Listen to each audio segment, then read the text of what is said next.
자, 우리 몸을 하나의 거대한 건축물이라고 한번 상상해 볼까요? 그렇다면 척추는 그 건물이 무너지지 않게 꽉 버텨주는 가장 핵심적인 메인 기둥이 될 겁니다. 오늘 다룰 자료는요, 바로 이 기둥에 생기는 다양한 문제들을 어떻게 진단하고 또 물리치료를 어떻게 다시 튼튼하게 재건할 수 있는지 싹 다 정리해 놓은 아주 고효율 임상 가이드입니다. 자, 그럼 지체 없이 바로 들어가 보죠. 오늘 우리가 함께 살펴볼 로드맵입니다. 첫 번째, 외상성 척추 질환부터 시작해서 염증성 척추 질환, 척추 변형 질환, 퇴행성 질환, 그리고 마지막으로 절대 놓치면 안 되는 레드 플래그까지 쭉 한번 짚어보겠습니다. 첫 번째 파트입니다. 외상성 척추 질환이죠. 이 외상성 질환은 멀쩡하단 건물에 갑자기 들이닥친 지진이랑 똑같아요. 교통사고나 낙상처럼 엄청난 기계적 힘이 딱 가해지면 그때부터 무서운 도미노 현상이 시작되는 거거든요. 과도하게 굽혀지거나 펴지고 또 척추가 압박을 받으면서 1차적으로 연부 조직들이 찢어집니다. 충격이 크면 디스크 섬유륜이 터지면서 수액이 밀려나오고 결국 이 튀어나온 구조물들이 신경군을 꽉 누르게 되죠.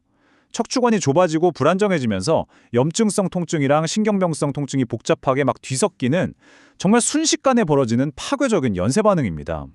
그럼 물리치료사로서 우리는 이 무너진 구조를 어떻게 다시 세워야 할까요? 급성기에는 진짜 딴 거 다 필요 없고 무조건 보호가 최우선입니다.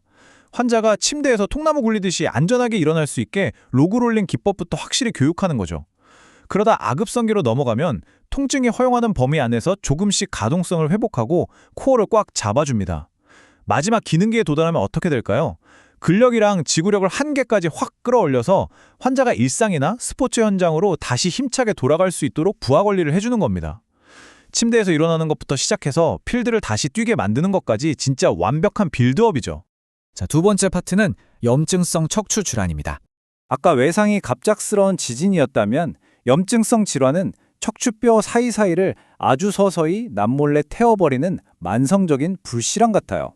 겉보기엔 그냥 비슷한 척추 통증 같아도 이게 자가 면역 때문인지 아니면 세균 감염 때문인지 감별하는 게 진짜 완전 핵심입니다. 강직성 척추염 같은 경우는 주로 40세 이전에 발병하고 아침에 척추가 뻣뻣하게 굳는 조조강직이 특징이거든요. 근데 재밌는 건 운동을 좀 하면 통증이 오히려 사르르 줄어든다는 거예요. 반면에 감염성 질환은 차원이 다릅니다. 오한의 발열은 기본이고 밤에 아파서 잠을 아예 못 자는 극심한 야간통이 오면서 혈액 검사를 해보면 염증 수치가 그야말로 천장을 뚫고 올라갑니다. 이 감별이 도대체 왜 그렇게 중요하냐고요? 치료 접근법 자체가 완전히 극과 극으로 다르기 때문입니다. 강직성 척추염 환자한테는 척추가 굳어버리는 걸 막기 위해서 신전 운동이나 흉곽 호흡 운동을 아주 공격적으로 시켜야 해요. 하지만 감염성 환자한테 이렇게 했다간 진짜 큰일 납니다. 지금 균이 척추뼈를 갉아먹고 파괴하는 중인데 움직이면 어떻게 되겠어요? 급성기에는 철저하게 절대 안정을 취해야 합니다. 염증이 완전히 잡힌 뒤에야 조심스럽게 가동 범위 회복을 시작해야 하죠. 이어서 세 번째 파트, 척추 변형 질환입니다. 지진도 견디고 화재도 견뎠는데 이번에는 아예 기둥 자체가 비틀려 버린 상황인 거죠. 여기서 임상적으로 가장 먼저 파악해야 할 건 이 변형이 구조적이냐 아니면 기능적이냐 하는 겁니다. 구조적 변형은 뼈 자체가 쐐기 모양으로 변하거나 확 돌아가 버린 진정한 의미의 3차원적 정렬 이상이에요.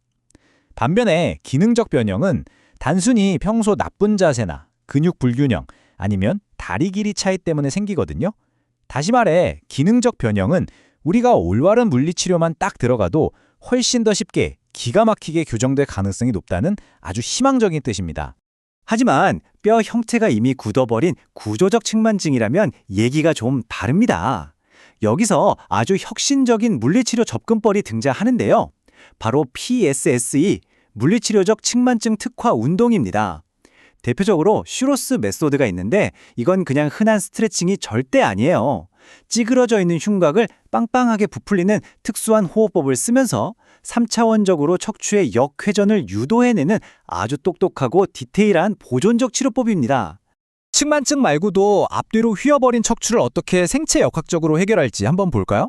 등이 둥글게 확 굽어버린 과후만증 환자한테는 짧아진 가슴 쪽 근육을 쫙 늘려주고 약해진 흉추 신전근을 강화해주는 게 갑입니다. 반대로 허리가 과하게 꺾인 과전만증 환자한테는 뻣뻣해진 고관절 군곡근을 풀어주고 약해 빠진 코어랑 둔근을 팍팍 단련시켜서 골반을 다시 중립 위치로 돌려놓는 훈련이 필수적이죠. 정확하게 타겟팅하는 게 치료의 생명입니다. 네 번째 파트는 퇴행성 척추 질환입니다. 아무리 튼튼하게 지은 건물도 세월이 지나면 비바람에 녹슬고 닳기 마련이잖아요. 우리 척추도 마찬가지입니다. 퇴행성 질환의 양대 산맥 두 가지를 딱 비교해 볼게요. 흔히 디스크라고 부르는 추간판 탈출증은 수액이 삐져나와서 신경 뿌리를 국소적으로 확 누르는 비교적 급성에 가까운 질환입니다. 다리 쪽으로 전기가 통하듯 찌릿찌릿한 방사통이 생기죠. 반면에 척추관 협착증은 뼈랑 인대가 두꺼워지면서 신경이 지나가는 터널 전체가 아주 광범위하게 좁아지는 병입니다. 그래서 조금만 걸어도 다리가 터질 것 같아서 쪼그려 앉아 쉬다가 다시 걷는 걸 반복하는 이른바 신경인성 파행이 아주 대표적인 특징이죠. 마트 가보시면 쇼핑카트 밀 때 본능적으로 허리를 앞으로 푹 숙이고 걸으시는 분들 보신 적 있죠? 이게 아주 직관적이고 기억하기도 쉬운 이른바 쇼핑카트 사인입니다. 협착증 환자분들이 허리를 꼿꼿하게 펴면 신경 나가는 구멍이 좁아져서 통증이 엄청 심해지거든요. 근데 이렇게 카트에 기대서 허리를 앞으로 굽히면 좁아졌던 척추관이 일시적으로 넓어지면서 통증이 싹 가라앉는 거예요. 협착증을 상징하는 진짜 확실하고 명확한 단서죠. 병리가 완전히 다르니까 당연히 치료 세팅도 정반대로 가야 합니다. 디스크 환자한테는 통증이 허리 쪽으로 싹 모이는 중심화 반응을 유도해야 해요. 그래서 신전 운동이랑 코어 안정화가 주된 무기가 됩니다. 그런데 협착증 환자한테 디스크 환자처럼 허리를 뒤로 꺾는 운동을 시키면 진짜 큰일 납니다. 오히려 허리를 굽히는 굴곡 기반의 운동을 시켜서 척추관을 넓혀주고 실내 자전거를 타거나 수중 치료를 하면서 걷는 지구력을 길러주는 데 딱 집중해야 합니다. 퇴행성 질환에서 절대로 놓치면 안 되는 진짜 중요한 임상 포인트가 하나 더 있습니다. 바로 척추 전방전이증인데요. 척추뼈 하나가 앞쪽으로 스르륵 미끄러져 나간 상태입니다. 실제로 만져보면 뼈가 계단처럼 툭 튀어나온 스텝오프 사인을 느낄 수 있죠. 여기서 꼭 지켜야 할 철칙이 뭐냐? 이 덜렁거리고 불안정한 척추를 절대로 뒤로 과도하게 젖히는 과신전을 시키면 안 된다는 겁니다. 무조건 코어 근육을 단련해서 척추 분절들을 꽉 붙잡아두는데 사활을 걸어야 합니다. 자, 대망의 마지막 파트입니다. 진짜 무조건 기억해야 할 레드플래그 징후들이죠. 뛰어난 치료사는 언제 어떤 치료를 해야 할지 아는 사람이지만 언제 치료를 당장 멈추고 환자를 응급실로 보내야 할지 아는 사람이야말로 진짜 환자의 생명을 구하는 은인입니다. 이건 그냥 외우고 넘어가는 게 아니라 여러분의 임상 생명줄이에요. 대소변에 문제가 생기는 마미증후군, 근력이 뚝뚝 떨어지는 진행성 신경결손, 이유 없이 열이 나고 살이 빠지는 경우, 밤에 미친 듯이 아픈 극심한 야간통, 골다공증 환자가 가볍게 다쳤을 때, 그리고 암병력까지. 이 6가지 중에 단 하나라도 걸린다면 뒤도 돌아보지 말고 물리치료를 즉각 중단한 다음 전문의에게 보내야 합니다. 자, 이렇게 무너진 뼈대를 다시 세우는 복잡한 과정부터 생명을 구하는 레드플래그까지 척추 질환에 대한 핵심 가이드를 싹 훑어봤습니다. 마지막으로 여러분께 질문 하나 던지고 싶네요. 내일 아침 여러분의 치료실 문을 열고 들어오는 환자의 척추가 보내는 그 조용한 구조 요청들. 여러분은 이제 정확하게 알아채고 완벽하게 대처할 준비가 되셨나요?